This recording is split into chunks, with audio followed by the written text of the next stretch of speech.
अस्सलाम वालेकुम दोस्तों। आई होप सब खैरियत से होंगे।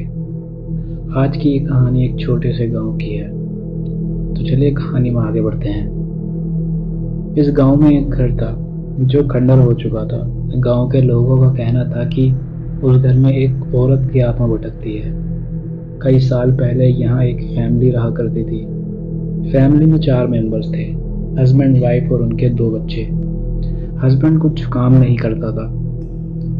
रोज शराब पीकर आना, जुआ खेलना, इन सब चीज़ों को लेकर उसकी वाइफ परेशान रहने लगी। घर में रोज लड़ाइयाँ होती। अब ये परेशानी बढ़ गई थी। इन प्रॉब्लम्स के चलते उसकी वाइफ इतनी परेशान हो गई कि उसने एक दिन सुसाइड कर ली। उसके कुछ दिन बाद इनको अपने घर में नेगेटिविटी फील होने लगी। अब उस आदमी को और बच्चों को अपने घर में कभी कुछ चीज़ें गिरने की आवाज़ें आती, कभी किसी का साया दिखाई देता। जब वो चीज़ ज़्यादा बढ़ने लगी तो इन्होंने वो घर छोड़ दिया और दूसरी जगह रहने चले गए। कई नई फैमिली भी इस घर में आती तो कभी कोई बीमार हो जाता। इसी चीज़ के चलते ज़्यादा दिन कोई इस घर में टिक नहीं पाता था।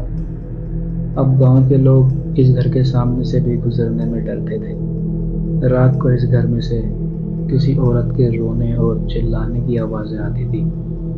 एक दिन राहुल नाम का लड़का जो इस गांव में नया आया था, उसे गांव के लोगों से इस घर के बारे में पता चला।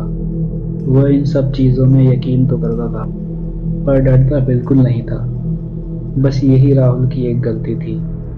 अब राहुल ने उस घर में जाने का सोचा।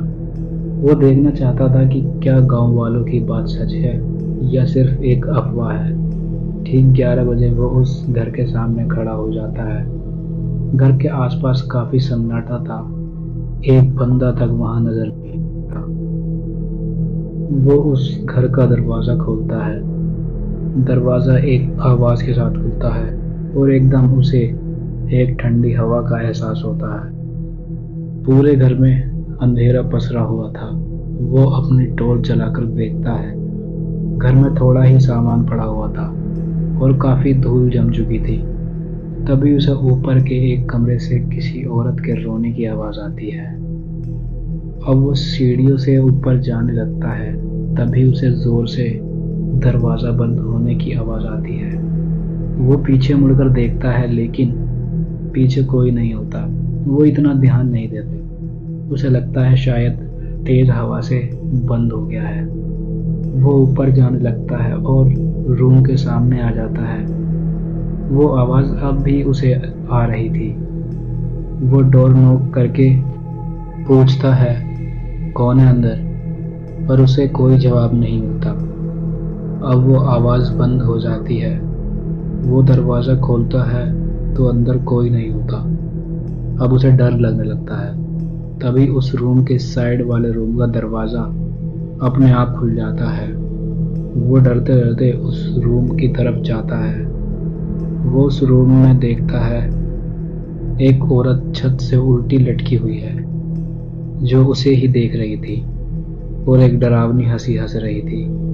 उसकी आंखों की जगह काले गड्ढे दिख रहे थे और उसका चेहरा एकदम सफेद, जैसे बॉडी में खून ही ना हो था। डर के मारे उसकी जान निकली जा रही थी। इतना देखकर वो दरवाजे की तरफ भागता है।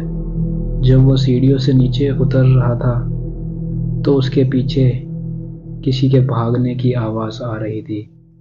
वो दरवाजे तक पहुंचता है।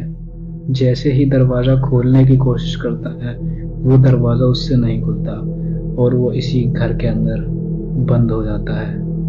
अगली सुबह गांव के लोग देखते हैं कि घर का दरवाजा खुला है। वो समझ जाते हैं कि कोई रात को इस घर में गया था। उसके बाद गांव के लोग इस घर को बंद कर देते हैं और उस दिन के बाद से राहुल का कुछ पता नहीं चलता। पूरे गांव में उसे ढूंढा जाता है लेकिन वो कहीं नहीं मिलता। तो दोस्तों, ये थी आज की स्टोरी। अगर आपको स्टोरी पसंद आई हो तो वीडियो को लाइक जरूर करना और आपको भी हॉरर स्टोरी सुनना पसंद है तो चैनल सब्सक्राइब करना। आगे भी मैं आपके लिए ऐसी स्टोरीज लाता रहूँगा। और अगर आपके पास भी कोई ऐसी स्टोरी है तो मुझसे शेयर ज़रूर करना।